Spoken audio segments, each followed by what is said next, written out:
జగన్ అక్రమాస్తుల కేసులో కేంద్ర దర్యాప్తు సంస్థ విచారణ వేగవంతం చేసింది. దాల్మియా సిమెంట్ కార్యాలయం, ఆ సంస్థ ఉద్యోగుల నివాసాల్లో ఆదాయ పన్ను శాఖ సోదాల్లో లభించిన పెన్డ్రైవ్ గుట్టురెట్టు చేయడానికి సంబంధించిన అన్ని ఆధారాలను కోర్టుకు సమర్పించింది.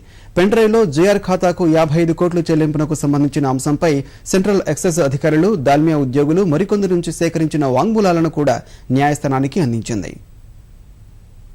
జగన్ అక్రమాస్తుల కేసులో దర్యాప్తు సంస్థలు మరిన్ని ఆధారాలు సంపాదించాయి. దాల్మియా సిమెంట్స్ వ్యవహారంలో నిందితుడిగా ఉన్న ఆ సంస్థ ఉద్యోగి జైదీప్ బసు నుంచి స్వాధీనం చేసుకున్న పెన్ డ్రైవ్లో విజయసాయిరెడ్డి ఈమెయిల్లో సరుకు రవాణాకు సంబంధించిన సమాచారం లభించింది. దర్యాప్తులో ఈమెయిల్ సమాచారం సరుకు రవాణాకు సంబంధించినది కాదని, కేవలం డబ్బు చెల్లింపునకు చెందినట్టు తెలిసింది. 2010 డిసెంబర్ 31 నాటికి 3500 టన్నుల సరుకు అందిందని, మీరు హామీ ఇచ్చిన ప్రకారం 2011 నాటికి మరో 500 టన్నులు సరఫరా చేస్తామని విజయసాయిరెడ్డి పంపిన సమాచారంలో ఉంది. ఇందులో టన్నులంటే కోట్లుగా పరిగణలోకి తీసుకోవాలని దర్యాప్తు సంస్థ తేల్చింది.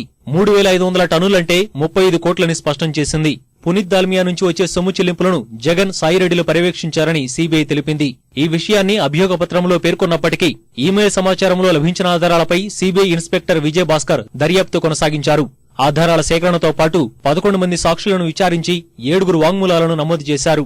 ఇందులో సెంట్రల్ ఎక్సైజ్ అధికారులు, కడప జిల్లాకు చెందిన గనుల శాఖ అధికారులు ఉన్నారు. దాల్మియా సీనియర్ ఎగ్జిక్యూటివ్ నుంచి తీసుకున్న సమాచారంతో సీబీఐ నివేదిక రూపొందించింది. 2009 నుంచి 2010 వరకు ఉన్న డిస్పాచ్ రిజిస్టర్లను, రోజువారీ సరుకు నిల్వల వివరాల రిజిస్టర్, ప్లాంటు నుంచి వివిధ ఖాతాదారులకు వెళ్లిన సరుకు వివరాలను పరిశీలించింది. 2009 జనవరి నుంచి 2010 డిసెంబర్ వరకు క్యాప్టివ్ మైనింగ్ నుంచి వచ్చిన సున్నప్రాయ నిక్షేపాల వివరాలను అధికారుల సమక్షంలో విశ్లేషించింది. 2008 డిసెంబర్ 10కి ముందు ఎలాంటి సరుకు గనుల నుంచి పంపలేదని వెల్లడైంది. 2010 డిసెంబర్ నాటికి 3500 టన్నులు అందాయని, మరో 500 టన్నులు 2011 జనవరిలోగా అందాల్సి ఉందని విజయసాయిరెడ్డి ఈమెయిల్లో గుర్తించారు. ఈ సమాచారం ప్రకారం సరుకు రవాణా జరిగినట్లు సీబీఐ తేల్చింది. సాయిరెడ్డి ఈమెయిల్లో ఉన్న వివరాల ప్రకారం టన్నులు అంటే సరుకు కాదని, ఇవి సొమ్ములేనని నిర్ధారించింది. ఈ విశ్లేషణకు సంబంధించిన ఆధారాలను న్యాయస్థానానికి సమర్పించగా జగన్మోహన్ రెడ్డి అభ్యంతరం వ్యక్తం చేశారు.